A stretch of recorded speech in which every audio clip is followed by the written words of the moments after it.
So in this podcast, I'm going to go through my biggest lessons of 2025 working with Alex Hormozi. We are 2 months into the year and I started working with their team a couple of weeks ago. And I want to reveal some of the inside secrets of what we're doing in terms of scaling our own businesses and some of the very, very simple things we've implemented.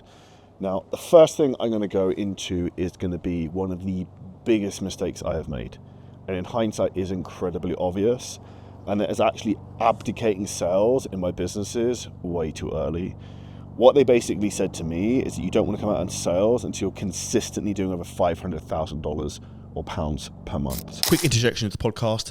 If you're an online coach who's looking to scale the business, get their first 5K month, 10K month, or even get to 50 to 100K a month, we have helped hundreds of trainers do this at this point, and I've personally generated over $14 million online in the fitness industry. We have a proven methodology that works, provided you're willing to do the work. Now, if you want to book in a free business audit, we'll break down exactly where you are now, where you want to go, and what's currently holding you back. Hit the link below this video and below the podcast to find out exactly how we can help you. Pick a time and we will walk you through the process of where your business is at and what exponential growth looks like. Now, back to the podcast. Now, in hindsight, this is incredibly obvious, as are most things in life. And this is where one of my favorite expressions is pain is knowledge really fast. So like when you fuck something up and you make a big mistake, relative in terms of big mistakes you can make in business, you then learn not to do that again. And the reality is this is where, as entrepreneurs, we tend to overcomplicate things. And this is where you have to look at the simplicity in terms of how your business is. So if you're watching this and you run a fitness business, there's only two things you should be thinking about. How do I book sales calls? How do I close sales calls? That is in essence how you make money. That's all you need to focus on. How can you book more of those sales calls with better qualified people? And then how can you close more of those people at a higher price point? And the game is essentially how can you not be involved in those processes and just manage it and oversee it? So essentially what I do now is I will basically take a player coach role to some degree. So I will come in, I'll manage our team and do a half an hour training meeting every single day, Monday to Friday. I review all the stats. I use AI to review the stats of the sales team weekly. And then something profound that I heard as well, that Layla said, was that they were doing like $3 to $4 million per month and she was still taking some sales calls for gym launch. So I was like, okay, I guess I should probably go and take some sales calls. So I've subsequently taken a couple of sales calls and I'll drop in here and there and take some, because one of the things I know happens, and same thing for people listening to this and myself as like the founder of the businesses, we can sometimes get lazy and we don't see what's happening in the front line. So if you're not taking sales calls, you don't really know the problems, the pain points, and like the actual quality of the leads. Whereas when you're in the nitty gritty of the trenches, you see the bullshit. I'm going to give a great example of this, of like the nitty gritty, is I went to extend my car hire here at Alamo in Las Vegas because I'm here for a little while. And essentially they couldn't extend my car rental on the current system until it hit like the exact time the contract expired, because their system wouldn't let them do it. So we had to go away and then come back 40 minutes later when it was past 45 past the hour or something. And this is an example where you realize how frustrating it is from the employee's perspective. But I can guarantee you the people who run Alamo Car Rental have absolutely no idea about that. And it'll be the same thing for you in your business right now. There'll be things happening on sales calls or in coaching or fulfillment or setting that you don't see because you're too far away. So one of the things you have to do is you want to have your fingers in all the pies.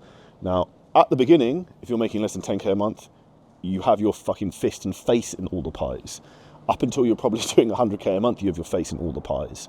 And at that point, it then starts to change in terms of the game of leadership, management, and organization.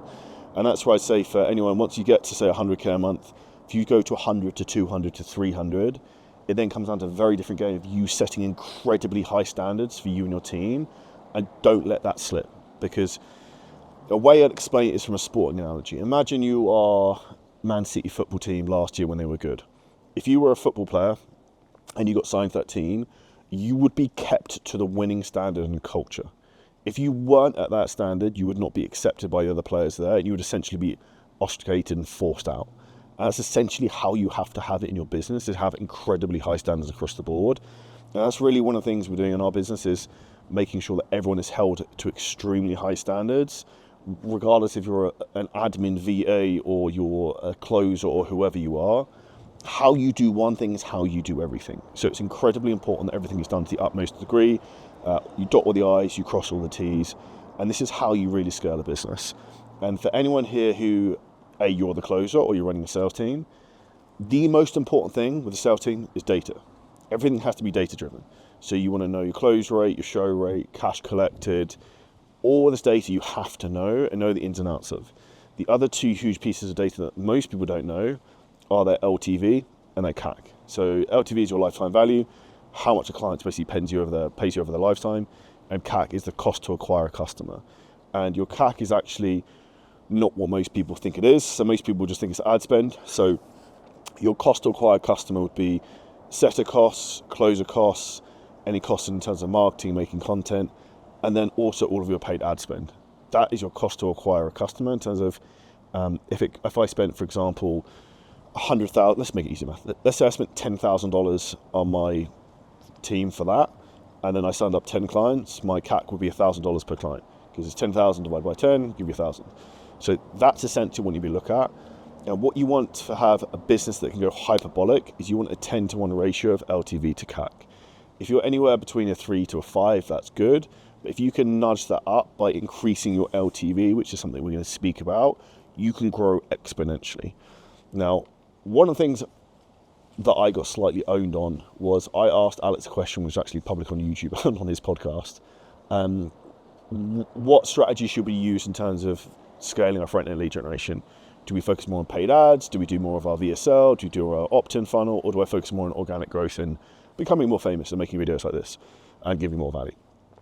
And his answer was basically neither of those, just get your churn rate down. Interesting. So essentially what we then did is realize, okay, the quickest way to get your churn rate down is to get your clients to crush it even more. And then what we focused on something called TTV. TTV is time to value. How quickly do you get value? From this, I realized I had up my sleeve a strategy that for some God knows reason I hadn't been given to people straight away, which we now call our fast cash play, where essentially we help clients make like 5 times what they pay us back within the first 24 hours. Now, the reality is this is incredibly obvious in hindsight, and it comes back to you don't know what you don't know, like before these things, right? And this is where I say to anyone with a business, if someone comes to join 7-figure scaling systems and we help you make 3-4x what you pay us back within 2-3 days, your initial impressions will be like, fuck me, this is insane, which it is. So if you want to scale your business, I would suggest you work with us, but this is just me being raw and transparent. But their first impressions are going to be so good that they will believe everything we say and just going to execute. Because the biggest problem we have is that we tell someone to do something, they don't do it. But if I say to them, you need to eat this cup of coffee, like actually eat the fucking cup, and then you're going to make 20 grand tomorrow, and then they eat the cup and make 20 grand. If I say to them tomorrow, you need to like jump in that pool naked and then do a lap of the street and you make 100 grand the next day, the likelihood of them to do it is probably going to increase, right? So that's where you have to get buy-in from people, which is getting quick wins.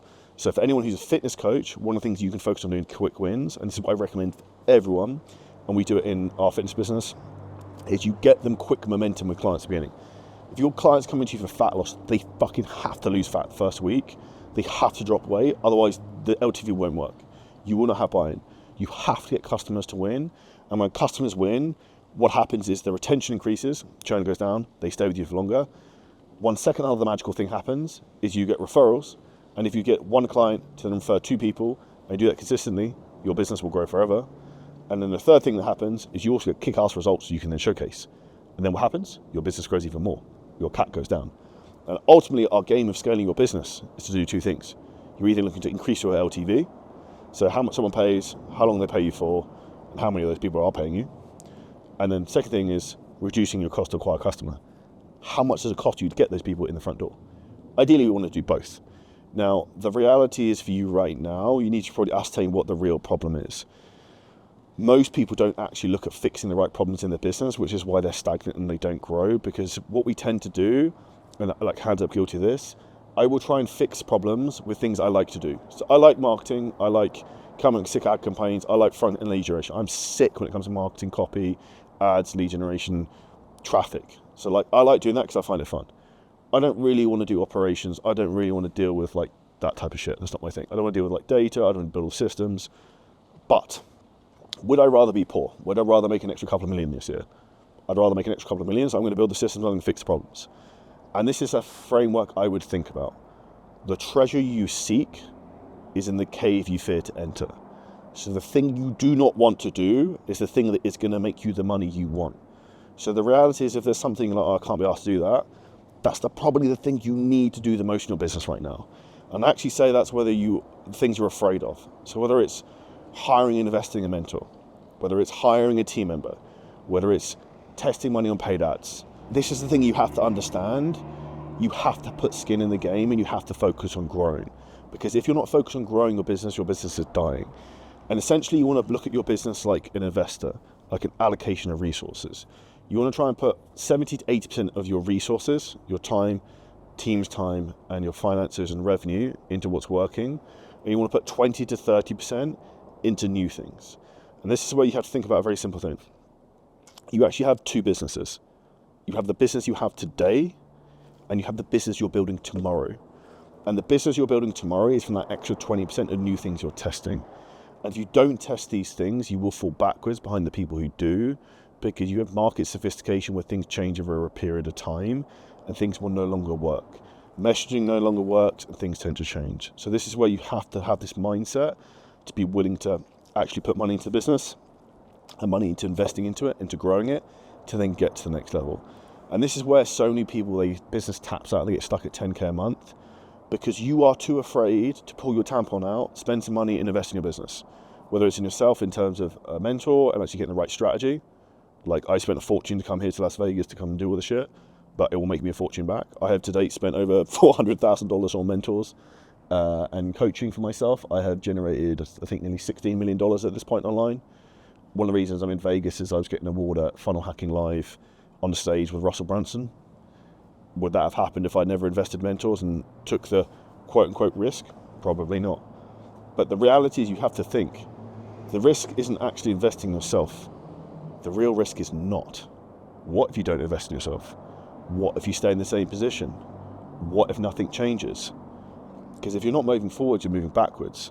And if you actually look from an economic standpoint, inflation is at 10% per year. So if your business is not growing at 10% per year, you're actually going backwards. If your net worth is not growing at 10% a year, you're actually going backwards.